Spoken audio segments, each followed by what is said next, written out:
am I watching the Rings of Power Season 2 trailer exclusively to roast it?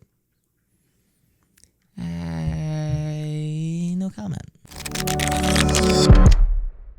All right, so today we are going to be doing a reaction to the Rings of Power Season 2 trailer. I don't really know what to think. I know that Season 1 was very controversial, and Galadriel was like a crazy warrior guy, and Sauron was stupid, and there was like a weird love triangle. And point is, it was very disrespectful, I think we'll say, to the source material, or just kind of invented material off of like a prologue of the source material. So we're going to be watching the trailer to Season 2 because sometimes it's kind of fun to goof on something, and I think there's a larger conversation here about, you know, IPs and what they mean and what exactly the role of the fan base and of the creator is in their work. So without further ado, let's get into it.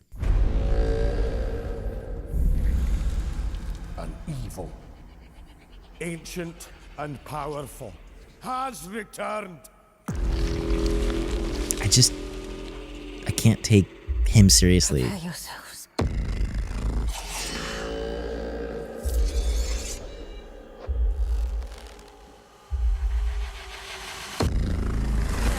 That's kind of cool. He worms his way inside your mind. The crest of him slithers in.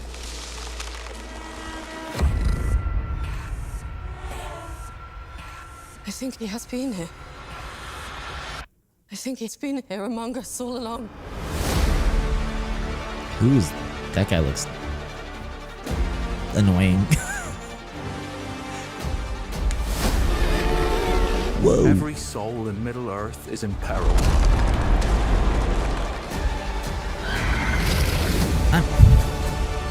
Oh, okay, the dark. That's stupid.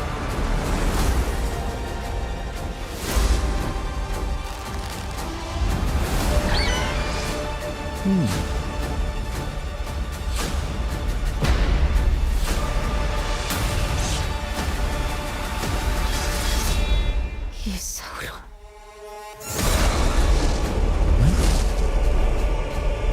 So he changed forms to like an elf dude now.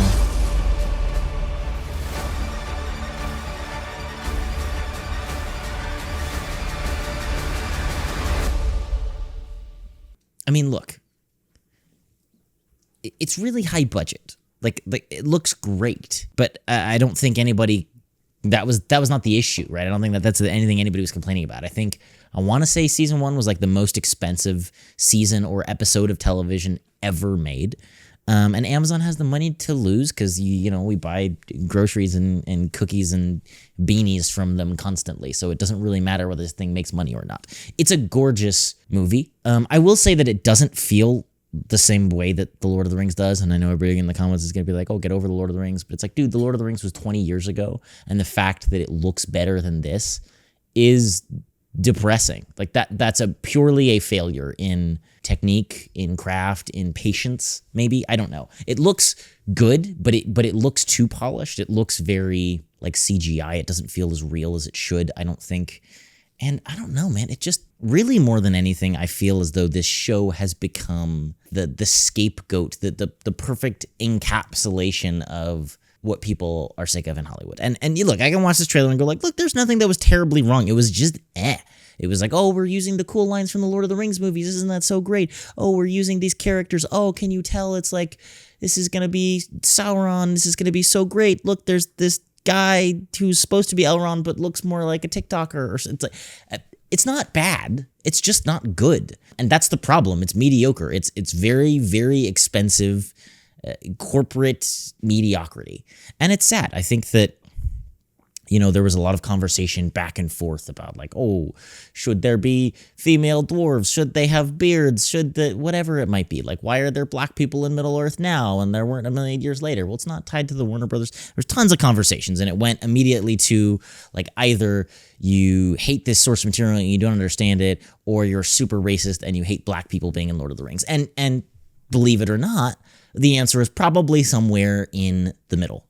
It's mediocre. And it's corporate. And I think that fundamentally people's problem with it is not that there's a black elf, or that Galadriel is not exactly what she seemed like she was in the Warner Brothers version, because it's not the same. It technically isn't the same. Amazon is doing their own thing. They have their own rights. That's not, those are symptoms of a larger problem. They're symptoms of the issue that I think everybody who has a problem with the show, including myself, has with this whole thing, and that it's just corporate. It's Amazon checking boxes to please people and make it more marketable to a wider audience. It's not a work of passion.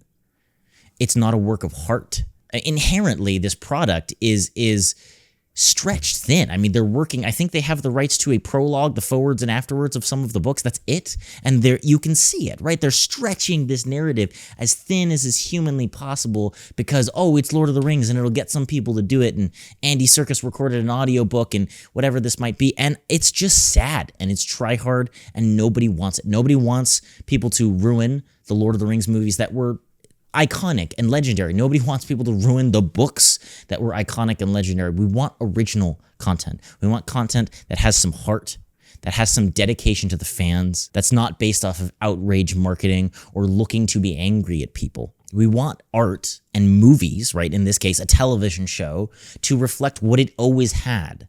A story about humans and the human experience, not a corporate money grab.